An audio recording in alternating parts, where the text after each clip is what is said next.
focus on two now.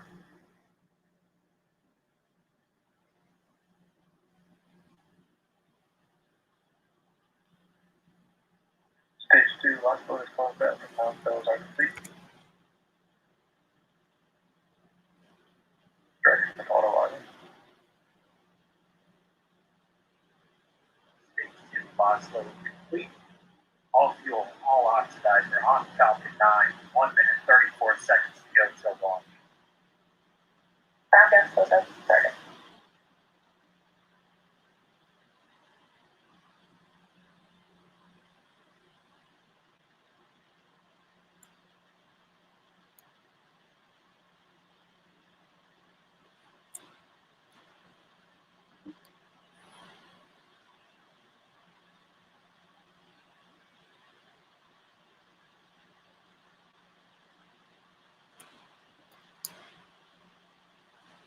Falcon 9 is in startup. Ready to stand up. SPS is on for launch. Under a minute now, SPS has already. Duration 30 seconds. Go for launch. Stay next dragon. Or go for launch. Let's let you hear that.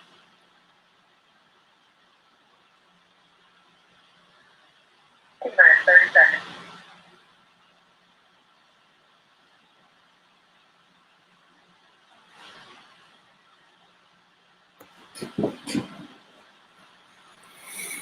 There's one next present deployed. 15 seconds.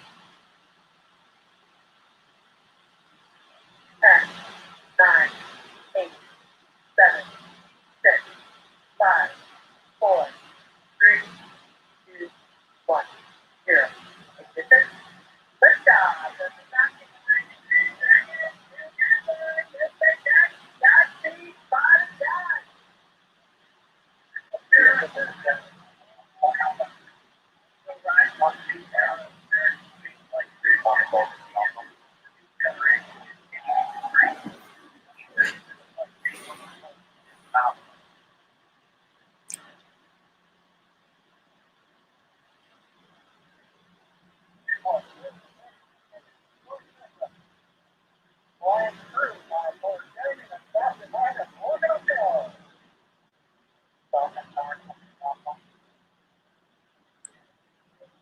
M1 being rolled down.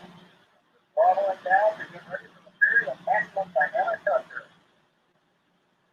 Red the throttle button.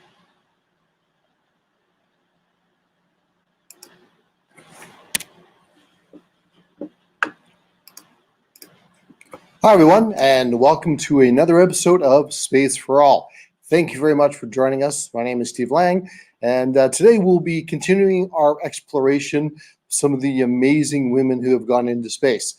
Yesterday, we talked very briefly about just a few of the early female astronauts. Today, we'll cover a little bit of that material, but also go a little bit deeper into some of the amazing things that they have done, and a little bit about why it's taken so long for us to get to where we are today. So hopefully that'll be enjoyable. Now, as always, we're going to start our presentations with land acknowledgement and O Canada. So let's get going with that.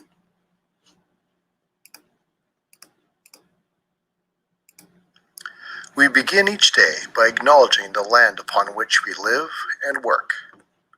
Please stand as you are able for the land acknowledgement, followed by O Canada.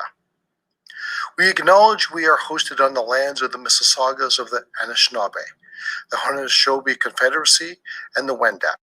We also recognize the enduring presence of all First Nations, Métis, and Inuit peoples.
And again, welcome to Space for All. Today's presentation is called From Valentina to Christina.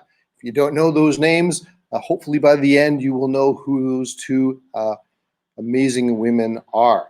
So as I'm talking to you, and well, for the last several months, maybe you don't realize it, but we have had these 7 people living and working, not on the Earth, but above the Earth, on the International Space Station. And 2 of them are female astronauts. We'll talk about them. But it's interesting because for some students today, and I'm in classes every day, virtually, of course, talking to students. And for some of the students of today, they look at it and they think, of course there is. Why wouldn't there be? Which is a great answer.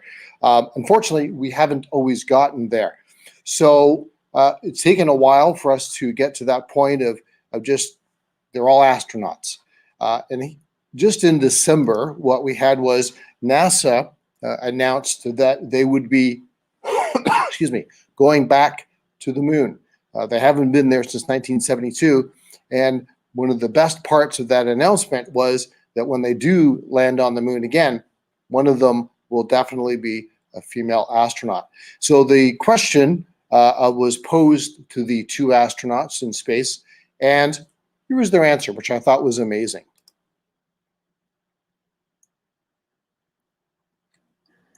Hey, thank you for the question. It's a really exciting time for the Artemis program at NASA.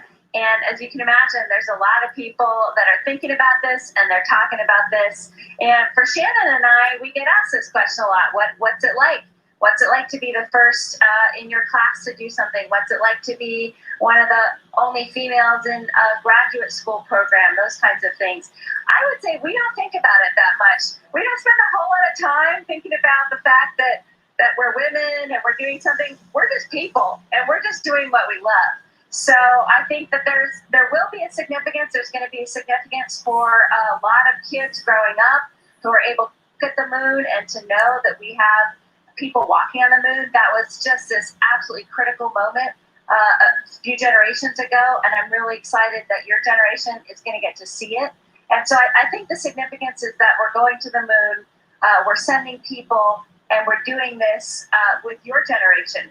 You guys are the Artemis generation. So that is Shannon Walker and Kent Rubens, 2 of the astronauts that are currently living on the space station. And one of the things I recognize when I talk to students, since if you guys are in school right now, since you've been in school, there have always been female astronauts. But you don't have to go back that far and there weren't. So in the earliest days of the space program, the late 1950s, 1960s, of course, NASA and other countries were selecting people to go into space. It was extremely dangerous. And so the thinking at the time was they needed to find people that had experience dealing with danger, deep sea divers, Arctic explorers. They finally settled on test pilots. Test pilots, of course, fly airplanes that no one else has done before. They're brand new. They may or may not work. And so they were considered to be the best people for the job. And as you can see from the picture, they were all male and they were all white. So that was the time.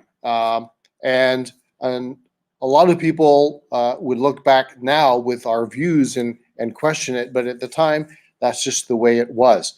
Now, going into space, a lot of people had no idea what was going to happen. They wanted to test the astronauts in every conceivable way. And it was things like spinning them around, testing them in very, very cold water, freezing their eardrums, things that they wouldn't, some of it at least, wouldn't do today. Now, what's amazing, which most people don't know about, while the Mercury 7, as they were called, were being tested and poked and prodded, well, have you guys heard of the Mercury 13? This was a group of women who not a lot of people know about, and that's because they didn't make it public. Unlike the Mercury 7, the men's program, which was out in public, everyone knew everything they were doing. They were on the cover of Life magazine.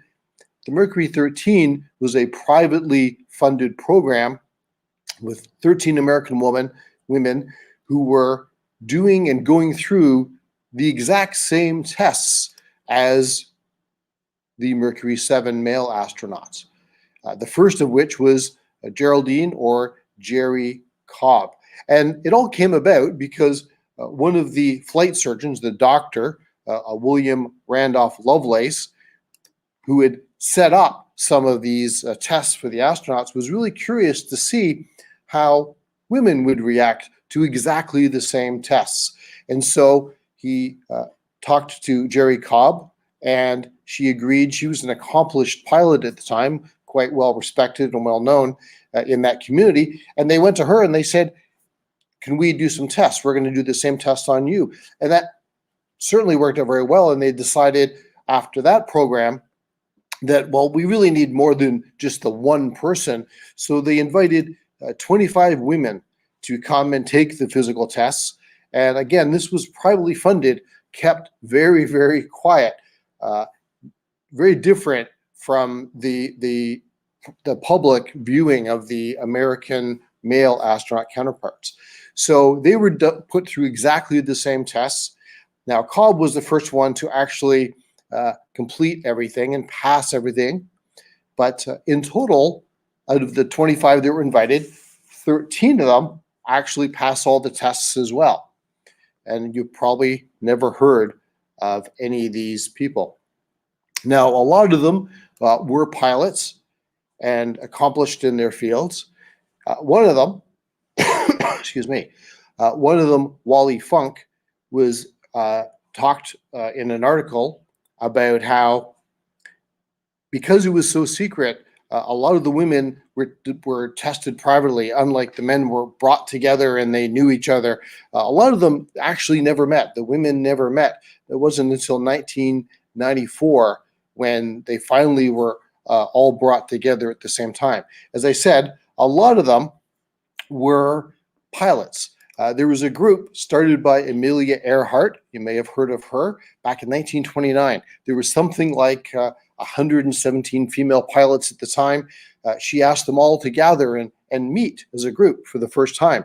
99 of them showed up. And so they started a group which still exists today. Many of the astronauts we'll talk about today are members of the 99s, as it's called. And that's all because of Amelia Earhart getting them together.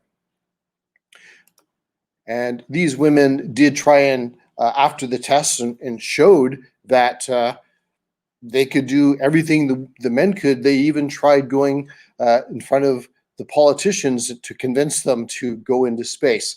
And unfortunately, it just didn't happen. I mean, these women were way ahead of their time.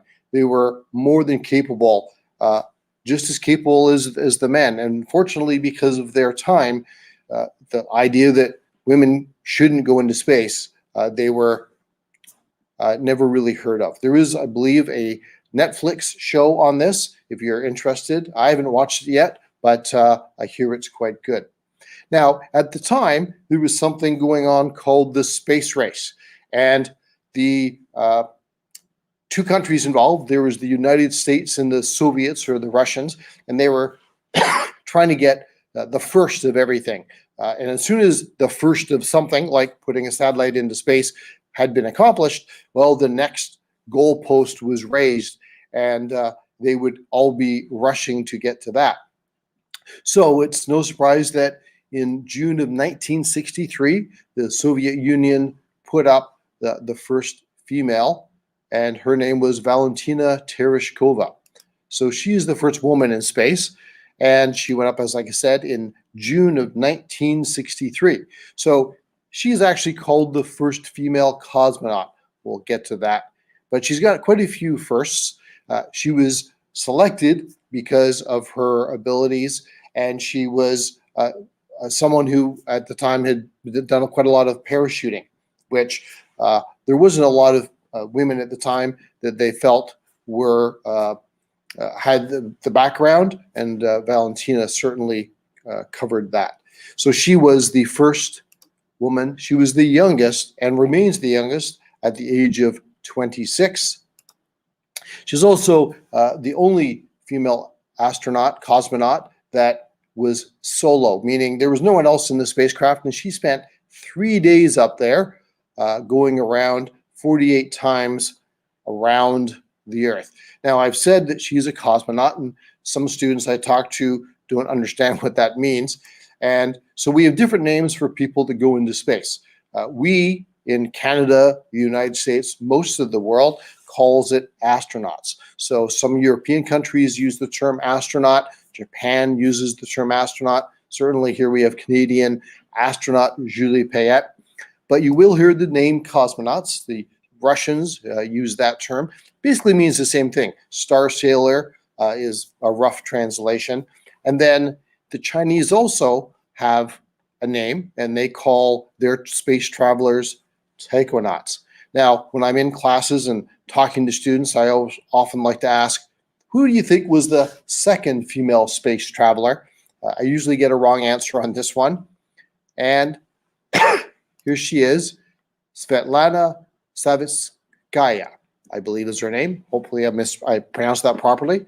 And she was the second female to go into space. And look at the date, 1982, 19 years later. Now, she's got a few firsts under her belt. She was the first to visit and stay on one of the early Russian space stations called Salyut 7. And then a couple years later, she became the first female to fly in space twice. And on that same flight, she was the first woman to do a spacewalk, or an EVA. Now, finally, many years later, the Americans had gone to the moon, hadn't even thought about bringing women on board.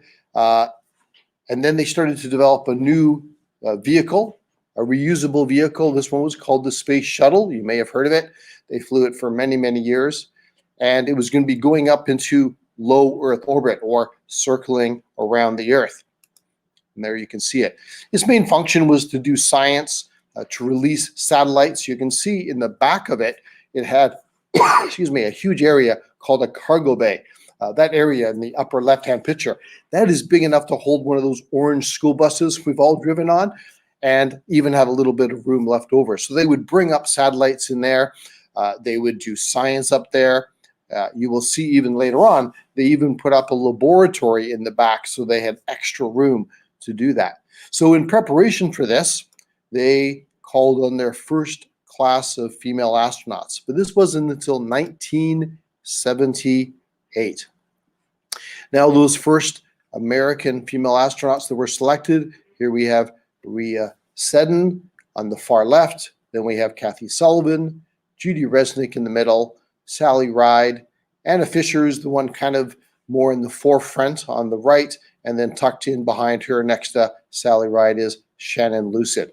And by any standards, these astronauts were impressive.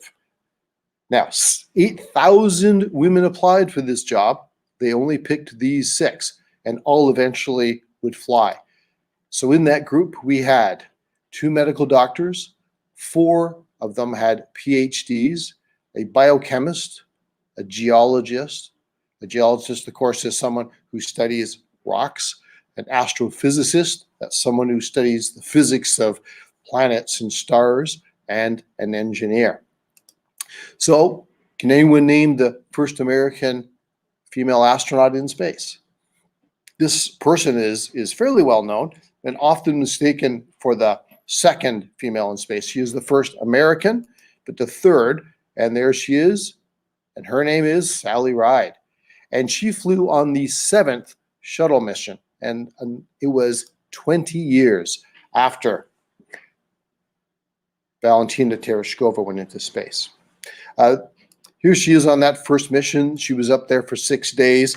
The early missions were, again, to release satellites. One of them was a Canadian satellite, one of the Annex satellites, but also to do quite a few experiments about living in space. So she was involved in that. And just for the record, she was the astrophysicist of the group. Now, Dr. Anna Fisher was a doctor of emergency medicine, and she went up in 1984. And a lot of students will ask about, well, can someone who's a mom go into space? And certainly, there's no reason for that. They can't go while they're pregnant, and they are going to go several years after they've had the child. But here you can see, in the case of Dr. Anna Fisher, she had her daughter before she went up into space. She was scheduled to fly a second time, but, and we'll talk a bit more about this, there was an accident. She was not involved, but I think after that, she may have decided to go on to other things. Another doctor was Dr. Rhea Seaton, and here you can see her again. One of those, a lot of those early missions were designed to learn and study how the human body reacted to space. And so she went up on 3 different flights, and a lot of those flights were studying the human body. And as a medical doctor, she was a great asset to trying to understand the effects of being in, we call it microgravity, on the human body. So her first flight was in 1985, followed by 2 more in 91 and 93. Now, Kathy Sullivan, her first flight is in October of 1984. And since a lot of you watching are in Toronto, well, STS-41G was the mission. And I wonder if that rings a bell for anyone. It should, because that was the first mission of our first Canadian astronaut, Dr. Mark Garneau. In fact, I'm talking to you from Mark Garneau Collegiate, named after that first Canadian astronaut. But Kathy Sullivan is quite impressive. She was the first female American to do a spacewalk, or an EVA. And there you can see her doing that. And it was also the first time that 2 of the female astronauts were flying together up in space. And she is the geologist of the group, as a PhD in geology, which she got, another Canadian connection is that she got that from Dalhousie University in Nova Scotia. Now, Judy Resnick, her first and only flight was in 1984. She's the second American woman in space after Sally Ride, and she was the engineer of the group. A lot of the astronauts that flew with her said she was such an amazing person to work with, just so accomplished. And sadly, she was scheduled to fly a second time, and that was STS-51L, which is also known as the Challenger accident. There you can see the crew. All of the crew perished, and unfortunately, that included was supposed to be the first teacher in space, Krista McAuliffe. And there she is there. Now, Shannon Lucid, when you talk about the first class of astronauts, she stands above all of them. Absolutely amazing person. She flew in space 5 times. One of the flights you can see in the bottom picture, she was actually up there with another one of her classmates, and that's Rhea Seaton. And she has a bachelor's degree in chemistry. And when she was going, just to show you how difficult it was for some of these people. I mean, again, today, a lot of students don't realize the struggles that a lot of these pioneering women had to push through so that we could have the people in space we do today. She was in university studying, and she was about ready to graduate, and she was talking to her professor, and she mentioned how she was going to go and try and find a job. And this, of course, male professor looked at her and he said, "A job? You're actually planning on working, but you're a girl." That's the kind of thing a lot of these early astronauts had to push through, was that attitude that was out there in society. So on her last mission, Shannon Lucid went to what's called the Russian Mir Space Station in 1996. Now, these were the early days in the partnership between Russia and the American Space Agency, NASA. They knew that they were starting to build the International Space Station, and they needed to develop a partnership. The Russians had the Mir Space Station in orbit, and they had a lot of experience with what's called long duration missions. The Americans did not. So as a part of this early partnership, that they started to have some American astronauts go and fly and live, usually for 3 or 4 months, on the Russian space station. Well, excuse me, a lot of the astronauts were not interested in doing this. It meant a lot of things. First of all, it meant that you had to go and train. It was a Russian space station, so you had to go and train in what's called Star City for a year to learn not only how to live and work on the Russian space station, but you also had to learn how to do everything in Russian. So she was very curious. She said she was wondering, what would it be like to spend that much time in space? And she decided, why not go and do it? But she described trying to learn Russian and all of the systems of the Russian space station like this. Remember, she did not speak Russian when all this started. And she said, if you walked around all day with glasses on that were out of focus, and you saw the whole world as it was out of focus, and you're always trying to figure out, what was you looking at? What does that feel like? And she said, that's what it kind of felt like to her, trying to learn everything in a language that she was trying to learn at the same time. And yet she certainly succeeded. And in March of 23rd, 1996, she arrived on the station. Now, she was up there with, she spent 188 days up there. She was up there with 2 Russian cosmonauts, both named Yuri. And although she had learned Russian, one of the things she talked about was how her Russian was very bad, and Yuri really didn't speak English, but she gave them full marks for working with her. She said they developed their own language, essentially, because although she was attempting to speak Russian, she knew that it wasn't very good, but they were able to understand. They developed this language where they were able to understand what exactly she was trying to talk about. And she just talked about the 2 Yuris as the most wonderful, wonderful people. Now, you can see the Russian space station in the upper corner there.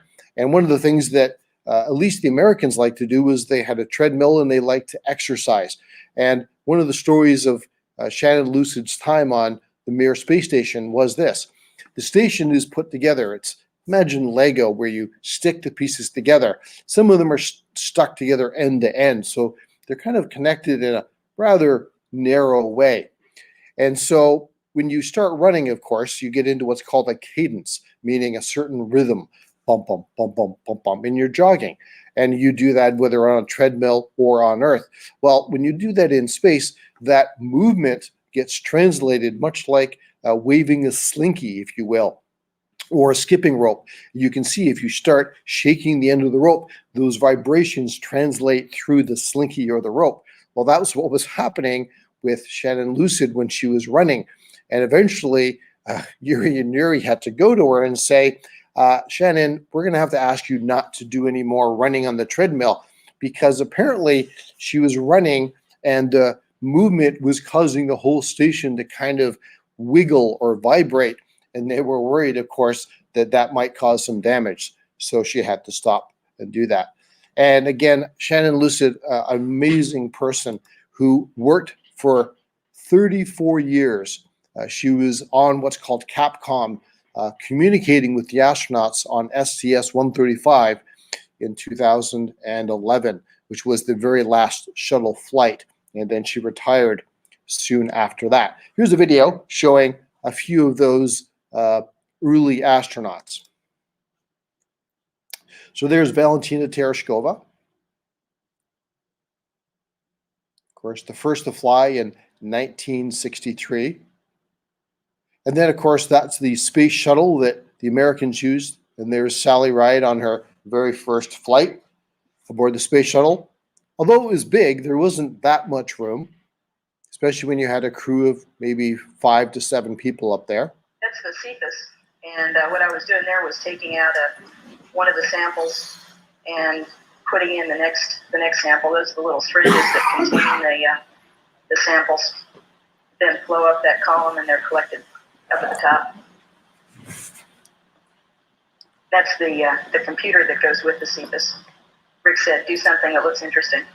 We're done from the compartment where. So remember, we said that this is on her second flight. Remember who was on board?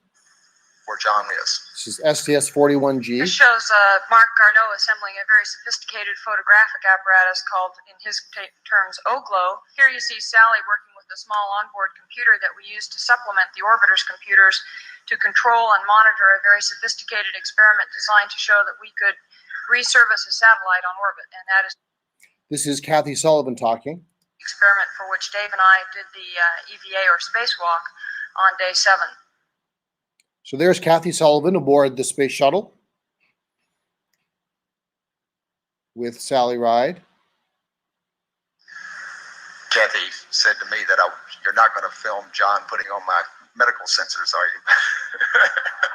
And this is Dave that you see out in the payload bay already, and this is the first chance I had to stick my head out the hatch on our EVA on day 7 and take a look at the payload bay and get squared away with all our tools to go back and do the hydrogen refueling task. Those suits weigh about 225 pounds on the Earth, and it would usually take some combination of Dave or John or I to move one around in the training sessions. They're just a breeze on orbit. Zero-G is a wonderful thing, and they're really pretty comfortable devices as pressure suits go to work in. Dave at this point is passing across the handrails that go along the forward bulkhead of the orbiter's cargo bay and getting ready to go aft to where he'll lock his feet into a foot restraint and start doing the hydrogen refueling task, which you see in progress here. And I picked up a set of tools that we needed to supplement that and came back and joined him primarily to assist and document, both of us making sure that neither of us forgot anything along the way. Now, I wanted to show you some of the footage from Shannon Lucid's stay aboard the Mir space station. So you can see that there's lots of ventilation tubes, there's lots of wires, there's lots of equipment that's stored there, and there's a bungee cord that sort of helps you navigate back. So there she is doing a press conference from space with Yuri and Yuri.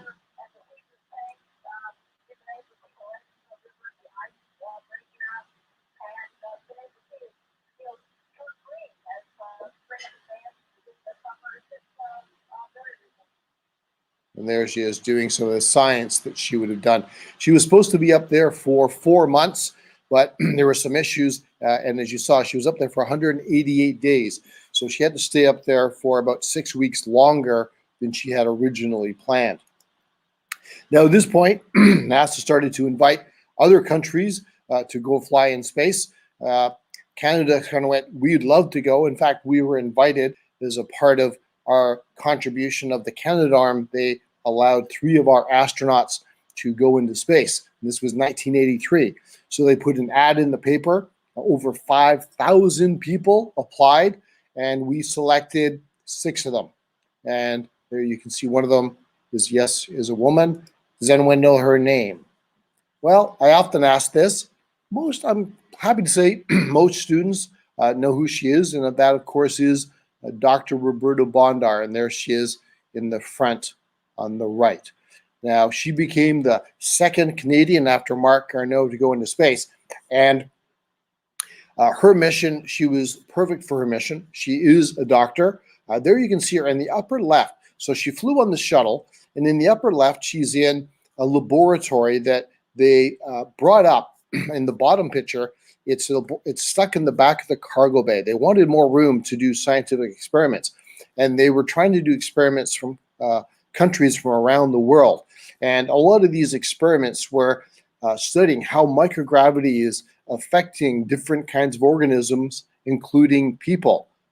So they were trying to study how the nervous system adapted to this lower microgravity, the effects of microgravity on other things like shrimp and eggs and seedlings and fruit flies and bacteria. Now, some of these experiments included working on people.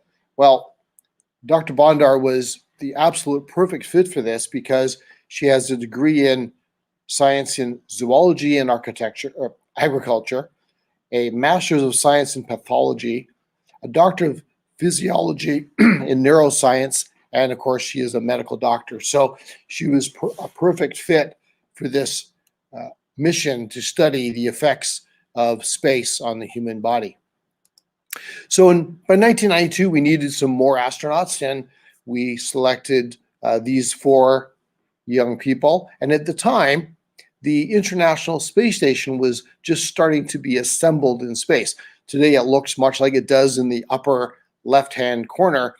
In those days, the first 2 pieces, the American and the Russian piece, were really all that existed. And so by the time Julie Payette got to fly in 1999, her task was to go up and help really get the station ready. And as an engineer, she was perfect for this. Of course, she's good with computer engineering and what they call computational linguistics. She speaks French and English fluently and is able to converse in Spanish, Italian, Russian, and German. So remember, the International Space Station is a group of countries have come together, the Americans, the Russians, Canadians, but also a group of countries called the European Space Agency and Japan. And so her being able to communicate with so many of them in their own language is certainly a huge benefit. So their job was to resupply, get everything ready for the first crew that was going to be living up there. Just a few shots from that mission. One of the things that we talk about a lot when I go into schools is the fact that when you are in space like this, you're floating around. And I often show this middle picture of Julie Payette aboard the space shuttle exercising. They have to do this every day to keep their muscle mass up. And if they don't, then coming back to Earth, even after a few-week mission, can be very problematic. In the picture on the right, you can see her operating the Canadarm.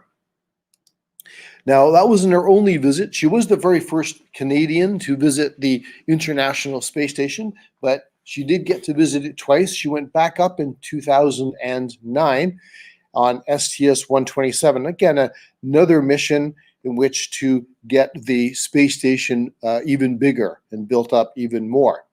Here's some of the pictures from that mission. Again, as an engineer and working with computers, she was the perfect fit, a computer engineer, to do this.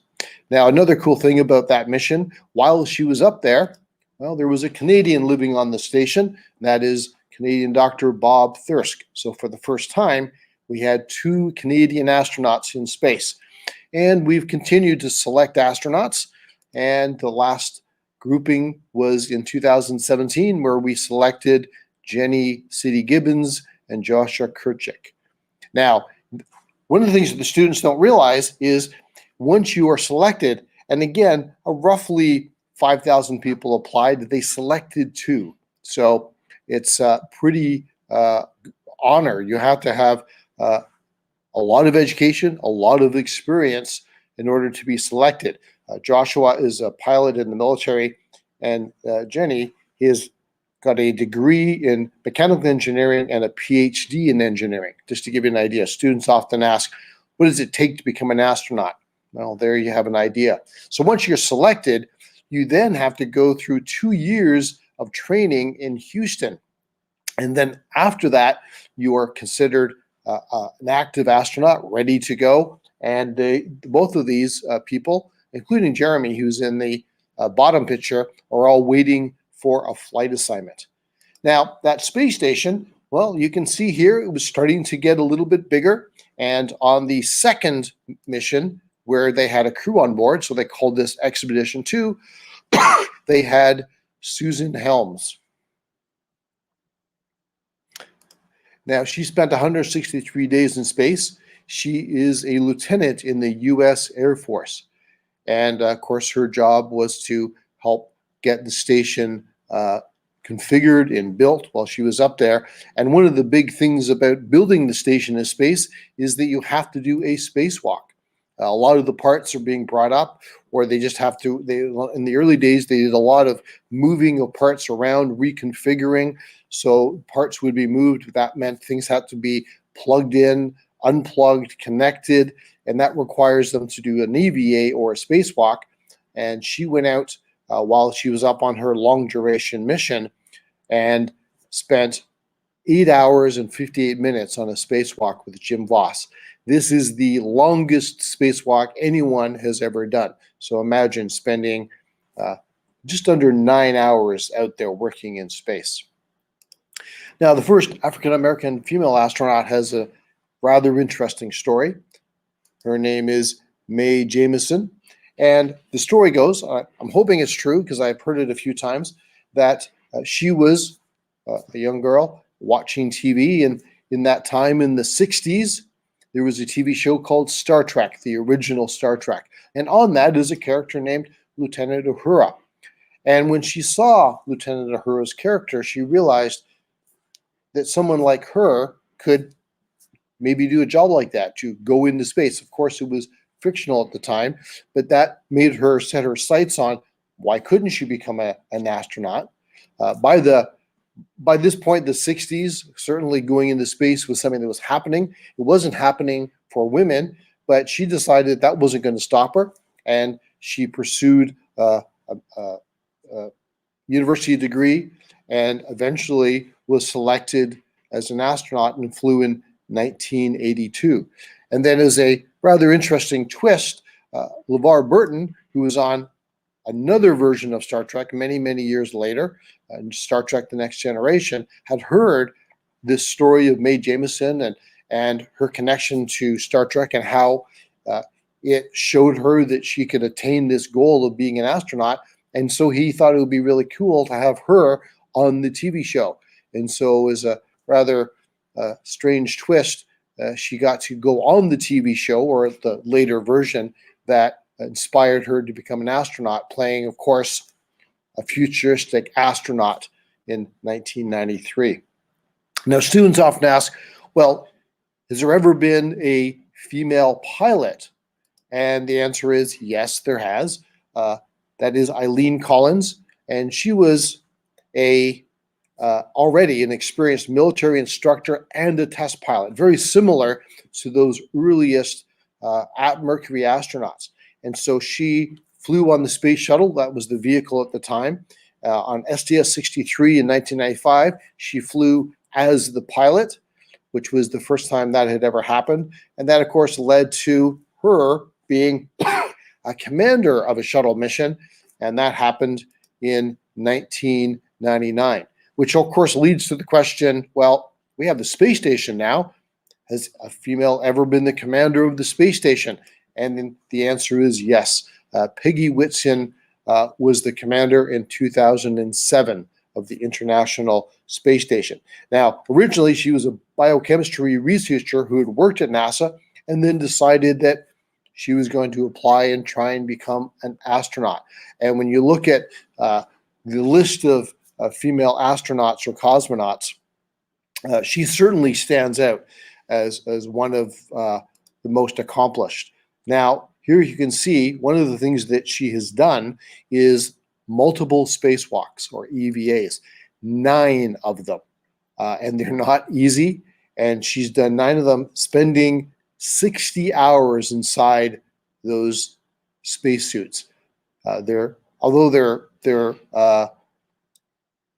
small, they're also, from what other astronauts have said, It takes a lot to maneuver in one of those as you're floating in space. So it's not an easy thing to spend time working in them. She spent 60 hours doing that, which if you were to translate that, that's 2.5 days inside that, what realistically is a very, very small space, one-person space suit. Now, she also has a few other things under her belt. Now, she only flew in space 3 times, but each of those missions was what's called a long duration mission. So in total, she has spent 666 days in space. The longest and was a record for a while was 289 days at any one time. Now, you may remember earlier on I mentioned something called the Teacher in Space program. That was started sort of in the mid-'80s of the space shuttle. The idea was that they were going to put a teacher in space, Christina McAuliffe, the person on the left, and she was going to teach students in space, have lessons from space, which is kind of a cool idea. Unfortunately, her mission, the 51L, also known as the Challenger accident, meant that she never made it into space. And of course, along with many astronauts, but including Judy Resnick, all of the astronauts died on that mission. Now, her backup, another teacher, you see her in the upper left there, that is Barbara Morgan. And Barbara Morgan, after the mission, you can imagine after the accident, she was trying to decide what to do. She was still teaching, and she decided to keep up her credentials for NASA. She'd gone through the training, much like Krista had, and every once in a while she'd have to go back to NASA and get recertified, and it's not an easy thing to do. And so finally, one of the times she was visiting NASA for her recertifications and medical tests and everything else, one of the astronauts said, you're spending a lot of time doing this. Why don't you just try and, apply and become an astronaut? Because she was still teaching at the time. And so she thought about it and realized that this was something she wanted to do. And so when the opportunity arose, she applied and was accepted as an astronaut. And then finally, in 2007, she was finally able to fly on a mission called STS-118, where she was able to complete some of those lessons that Krista McAuliffe was supposed to teach in space. She taught exactly the same lessons in honor of her friend and colleague. Another cool thing, at least I always like to point out some of the Canadian connections, and that is STS-118 also happened to have a Canadian on board, and that was Dr. Dave Williams' second mission. Now, sometimes you'll hear the name or the term space tourist, and there have been a few of them over the years. Basically, a space tourist is someone who can afford the cost of going into space. So they are a private citizen who pays, usually it was the Russians, to go up on a Russian Soyuz rocket. The average cost is between $20 and $30 million. Now, they have to go through the same training and be qualified. They just don't let anyone go. But you have to have the money, but you also have to go through the training. And Anush Ansari was the first female space tourist. She likes to use the term space participant. But she's got a few other things, accomplishments to talk about. There she is visiting the International Space Station. So she's the first person from Iran or Iranian descent to go up. It also made her the first female Muslim. And what a lot of people don't think about, they look at this and they go that she was a space tourist. It's not the same as a real astronaut, a lot of things like that. But I want to point out, she's the first self-funded woman. That means that she paid for this trip herself. Remember, the cost of this, we're talking about between $20 and $30 million. And that's because she started a company, a telecom technologies company with her family. And they did very, very well and made a lot of money. Obviously, she's able to afford this, but they also started something called the X Prize. And she now is the CEO of the X Prize Foundation, which is a nonprofit foundation designed to host public competitions intended to encourage technological development for the benefit of humanity. So not only is she the first female space tourist, but she certainly is trying to help people like yourselves. You can look up the X Prize online to see if there's something that you might be interested in there. And for many, many years, a lot of people talked about, why don't they have an all-female spacewalk, or EVA? And there were a number of different attempts, and they don't do spacewalks or EVAs without a very good reason. They are extremely difficult. They are extremely dangerous. You are outside, basically floating around in a single person suit. And so they only do them when they have to. They don't want to risk the astronauts. So if something isn't quite right, they cancel them. And there was a few that were planned that were canceled. But finally, here you can see we had a actual reason they were able to do it. And Christina Koch and Jessica Meir were in October of 2019, the first time we had an all-female spacewalk, or EVA. Now, their job was to go out there and change out a 230-pound, that's about 104 kilogram replacement battery charger for one of the lab's solar-powered systems. So we finally were able to do that. And Christina's got a few other accomplishments under her belt. She also, having stayed in space for 328 days, surpassed the record by Peggy Whitson of the longest stay for a female in space. And there you can see her in both doing her EVA aboard the space station. Right behind her in that picture where she has the headphones on is a Canadian, David St. Jacques, the last Canadian to go up there. And there you can see her obviously quite happy to have landed and be back home. Now, remember those two astronauts we talked about in the very beginning? Well, Kate Rubins, who is a microbiologist and has a PhD in cancer biology, well, she will be the very last U.S. astronaut to fly aboard the Russian Soyuz. So she went up in December to the space station aboard a Russian Soyuz. And this is her second long duration flight. So she's up there right now. And then, of course, we talked and met Shannon Walker. She's got a Bachelor's of Arts degree in physics and a Master's of Science and a doctorate of physiology and space physics. And she's up there right now doing some science aboard the International Space Station.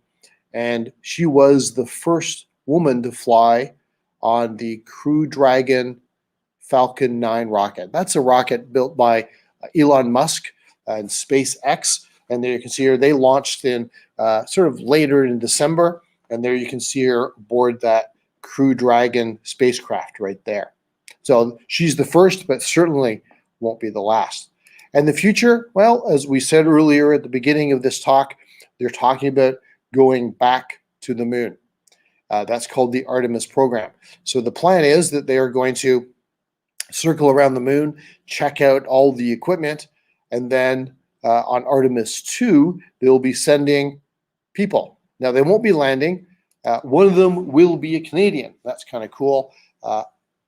It probably won't be Jenny, unfortunately, but that's because we have one astronaut who's been around a bit longer, has been waiting a little bit longer. That's Jeremy on the far left. So very likely he'll be chosen, but you never know. They haven't made that announcement yet. And then the Americans have said that they plan on going back to the moon after that and actually landing on the moon. So this will be the first time that anyone is landed on the moon since 1972. And of course, they went to the moon originally in the Apollo program, and that was all men. So for the first time, they've already said that whoever is on that first mission, one of them will be a female. So they'll be the first female to land on the moon.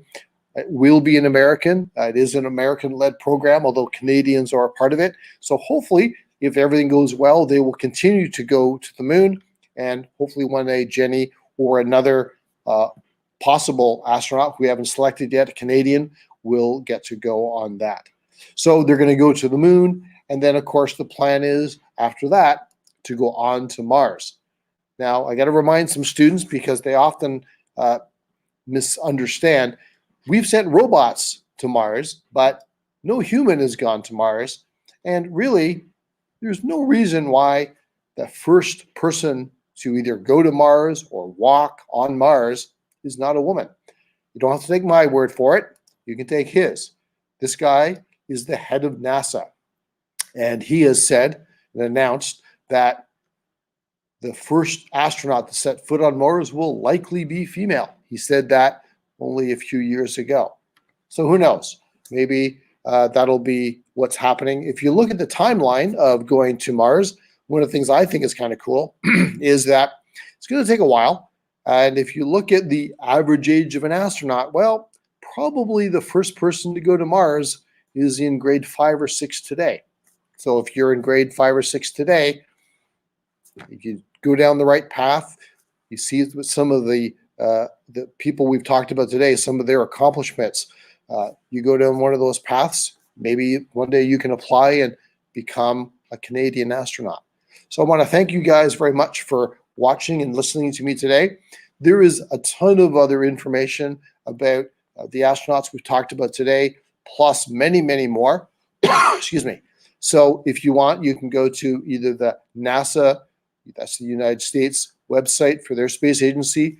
Canada's space agency is the Canadian Space Agency, and there's also the European Space Agency. So next week, we will be doing a couple more presentations. The one on February 16th, we'll be doing a hands-on how to build an end effector. That is the hand part of the Canadarm or Canadarm2. And then that's more for sort of the younger grades, grades 1 to 4 sort of thing. But then a couple of days later, we'll be talking about some of those conspiracy theories that often come up. I'm always surprised when I'm giving talks in schools how many students still think that some of that stuff didn't happen. So we'll be delving into some of the conspiracy theories about whether they really did land on the moon or not. And just a little spoiler, they did. But we'll talk about some of the science that shows how they did. So again, thank you very much for watching. I appreciate it. If you have any comments or suggestions for new presentations, please email me. And I want to point out February 18th, I didn't put it in the slides, but February 18th, the NASA will be landing, hopefully, a rover on Mars.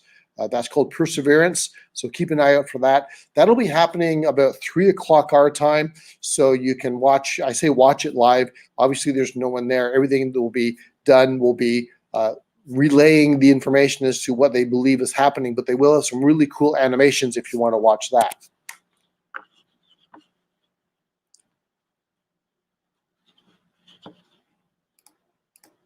So again, thank you for watching, and I hope you enjoyed today's look at some of the famous women in space, from Valentina to Christina.